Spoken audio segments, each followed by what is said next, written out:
Salut toi qui m'écoutes en ce moment, j'espère que tu vas bien aujourd'hui dans le cadre du défi 30 jours que je relève de Martin Latulippe, mon ami.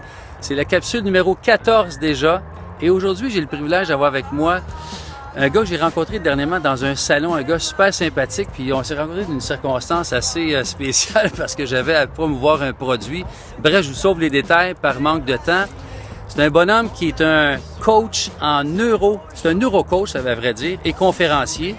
Il va nous partager un peu son parcours, Luc Cardinal. Mais avant, on va retourner dans l'époque des années 90 où ce que Luc a eu à faire un switch, je dirais, de 180 degrés qui l'amène à l'homme extraordinaire qui est aujourd'hui inspirant. Luc, à toi la parole. Comment ça va aujourd'hui? Premièrement, c'est de recevoir ça, un homme extraordinaire et inspirant, ça commence avec... je suis vraiment rendu là, moi, là. Dans les années 90, en fait, c'est ça, j'avais créé au Québec Mika Ressources en gestion, qui était le pendant québécois de Mika Management Resources, qui était la plus grosse boîte de consultation puis de formation au niveau du management soft skills, donc un peu le savoir-être des années 90. Savoir-être, OK. Ouais. Puis là, j'ai eu la chance de travailler avec des grands noms, là, comme Stephen Covey, Edward de Bono, Tom Peters, Anthony Robbins et compagnie. C'est là que j'ai eu ma piqûre, d'ailleurs, pour le domaine dans lequel on est tous les deux. Oui, développement personnel, puis etc. Oui, puis moi, plus au niveau de l'entreprise. Mais tout ça pour dire que j'avais la vie de rêve, là, tu sais. J'avais un beau bureau sur McGill College à Montréal. Je voyageais régulièrement à Toronto, à Vancouver, à Chicago. Je travaillais avec des belles personnes. J'avais un catalogue, là, à peu près un demi-pouce d'épais avec tous les grands noms de la gestion à travers le monde. Puis c'était comme les who's who, là, tu sais, de l'industrie, là. Fait que j'étais fier, là. J'étais vraiment Fait qu'on fier. peut dire le American Dream. Ben absolument. C'est la maison, une belle famille, une femme que j'aime, des beaux enfants. Tout était parfait, mais... en dedans, un vide. Oui, c'est ça. Puis quand quelque part, tu l'as dit, l'American Dream, mais sans trop m'en rendre compte, je m'étais comme perdu. Puis je réalisais, dans le fond, c'est dans ces années-là, à travers Mika, que j'ai réalisé que j'engageais plein de monde pour faire des choses que moi, j'avais envie de faire. Moi, j'avais envie de donner de la formation. Moi, j'avais envie de coacher des gens. Mais j'étais le président d'une entreprise qui engageait d'autres mondes pour le faire. Fait que j'étais malheureux. Puis encore plus malheureux à ce moment-là, parce que là, j'étais sur le terrain. Puis moi, je voulais être le joueur sur le terrain, mais j'étais encore un peu assis dans les estrades ou peut-être un coach sur le bord ou quelque chose dans le style. Là, mais la vie était généreuse. Elle t'envoyait des signes lentement mais sûrement. T'envoyait des joueurs qui te confrontaient avec la vision que tu pourrais développer éventuellement. Effectivement. D'ailleurs, j'ai eu un coach, Robert Sherrick, je sais jamais il entend ça, salut Robert. Robert! qui m'a fait voir en quelque part que ce que je voulais réellement, je n'étais pas dedans, pas en tout, là. C'est ce qui m'animait intérieurement, mon rêve de ma vie à moi. Puis c'était en quelque part, c'était un peu comme si j'étais dans la vie de quelqu'un d'autre. C'était comme un peu bizarre de réaliser ça. Puis là, il m'avait demandé, c'est tout ça que tu veux vivre, cette vie-là là, qui semble t'animer? Je dis, oui, c'est en plein ça que je veux, là, tu sais. Puis je m'en souviens encore, Robert qui me regarde puis il dit, t'es prêt à t'engager à ça? Là? Je dis, oui, c'est ça que je veux. Mais il dit, parce que tu vois-tu le gouffre entre où est-ce que tu es en ce moment et là où tu veux être? Le gouffre. Le gouffre, il l'a vraiment appelé de même. C'est comme, si tu t'engages à ça, ça risque de brasser dans ta vie.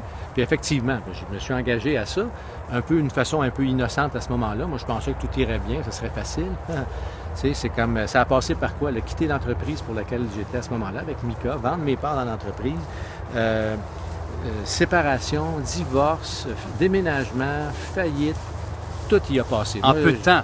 En peu de temps, là, en l'espace de 6 mois à peu près. Là, après avoir rencontré le coach en question. Puis je dirais qu'aujourd'hui, je ne regrette rien, là, parce que, bon, j'ai la vie dont je rêvais, effectivement, mais ça n'a pas été facile. Puis pour moi, à travers tout ça, c'était de réaliser que comment ça que je me suis perdu à ce point-là? Parce que quand j'étais petit, je le savais en quelque part ce qui m'animait. Puis j'aimais ça, moi, aller plus loin dans qui on est en tant qu'être humain. C'est pour ça que j'ai étudié en neurocoaching. C'est comme, qu'est-ce qui fait qu'on est comme bien du monde, comme bloqué en quelque part, à vivre une vie qui nous ressemble peut-être un peu, mais c'est un peu comme... on se satisfait de croûte ou de miettes de pain là qu'on pourrait mériter le filet mignon, finalement. Oui, oui, mais en même temps, il y a comme... Moi, je suis un peu tanné aussi de ce discours-là, parce que c'est encore pour moi le rêve c'est pas américain. le mien en passant. Mais tu sais que c'est comme, ah oui, telle affaire, mais ça n'a tellement rien à voir avec l'extérieur. Ouais. C'est, est-ce que je suis en train de contribuer à quelque chose? Je suis au service de quelque chose de beaucoup plus grand que moi. Ouais. Puis le problème aujourd'hui, c'est qu'on est tellement stressé qu'on est déconnecté de ces parties-là. Puis c'est ça que j'ai appris quand j'ai étudié le neurocoaching avec Guy Horry, que je salue aussi en passant. C'est à quel point on est pris dans notre boîte des conditionnements. On a été conditionné pendant 20, 21 ans de notre vie. Puis c'est ça qui mène tout. Puis on pense qu'on prend des décisions. Il n'y a rien dans le présent qui se passe, tout le passé qui prend une décision.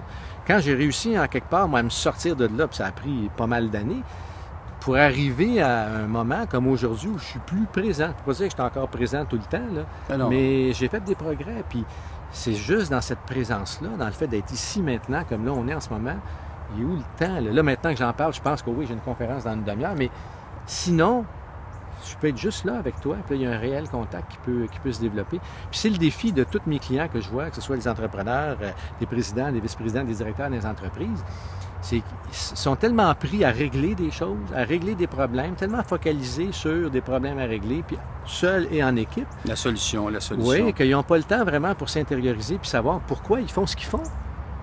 Puis, moi, te dire, c'est quand même fascinant de voir que la plupart ne savent pas vraiment pourquoi ils font. Pendant qu'on est là, tantôt, je trouvais ça fascinant, Luc, quand on partageait avant la vidéo, les dirigeants que tu rencontres souvent, tu me disais, la problématique majeure qui revient fréquemment, c'est qu'ils apprennent à plus être en contact avec leurs émotions parce qu'ils sont tellement en contrôle de leurs émotions, de bien gérer dans le domaine business, que quand tu leur demandes comment est-ce qu'ils se sentent, ils n'arrivent pas à répondre. Effectivement. Puis d'ailleurs, il y a certaines études qui le confirment. Là. C'est un peu comme quelque chose qu'on a observé sans trop s'en rendre compte. Depuis des centaines d'années, ceux qui sont promus dans les entreprises, c'est ceux qui ont un très haut contrôle émotionnel. Puis après 5 ans, 10 ans, 15 ans, 20 ans de contrôle, c'est plus du contrôle. C'est soit de l'oubli ou de l'ignorance émotionnelle. Puis effectivement, quand tu demandes à quelqu'un qui a vécu un stress avec un VP ou avec un autre employé, whatever, tu lui demandes, mais comment tu te sens dans la situation? Ils sont incapables de répondre. En fait, ils répondent, mais ils répondent à partir du mental que « Ah, ben j'ai pas aimé qu'il fasse ci » ou « bien j'aimerais mieux qu'il fasse ça » ou bien dans tel... J'aime pas ça être dans ce genre de situation-là. Mais il faut demander des fois 2, 3, puis 4 fois comment tu t'es senti avant qu'il arrive à dire « Ben j'aime pas ça, j'aime pas ça ». Et on dit ça, on ne voit pas comment il se sent. Juste que finalement, il peut s'arriver à dire « Ben je me sens pas bien là-dedans ». Bon, là, on progresse. Un jour, ils pourront pouvoir dire « Je me suis senti déconnecté ». Frustré, en manque de reconnaissance. Là, on devient plus précis. Puis c'est vital qu'on récupère ça chez les hommes, parce qu'il y a beaucoup d'hommes, naturellement, qui dirigent des entreprises. Parce que c'est cette déconnexion-là avec nos émotions, puis avec notre cœur, en quelque part, qui fait qu'on déconnecte avec nos employés. Puis je te parlais tantôt, Gallup a fait une étude qui a duré 20 ans. Ils ont sondé 1 600 000 personnes, 80 000 managers. La conclusion de l'étude, ce qui était sur pourquoi les gens sont heureux au travail, la conclusion de l'étude, c'est on entre en entreprise et on fit un patron. Mais pourquoi? Quand on regarde la recette du bonheur en entreprise, les 12 éléments, il y en a 9 là-dedans qui ont à voir avec le relationnel, le cœur, les émotions. Fait que c'est comme la route qui est inexplorée, puis moi, ben, je suis content qu'on l'ait inexplorée, parce que ça me fait toute une carrière en ce moment. Là. Parce que j'ai beaucoup de clients qui ont vraiment besoin de réhabiliter les émotions, puis de le voir comme un fuel, de le voir comme une énergie. Puis quand tu as le droit d'être vulnérable, puis tu te donnes le droit, quand tu as le droit d'être en colère, bien, la colère, elle ne sort pas tout croche. Tu peux bien l'utiliser, ta colère. Tu peux bien utiliser ta joie. Tu peux bien utiliser ta frustration.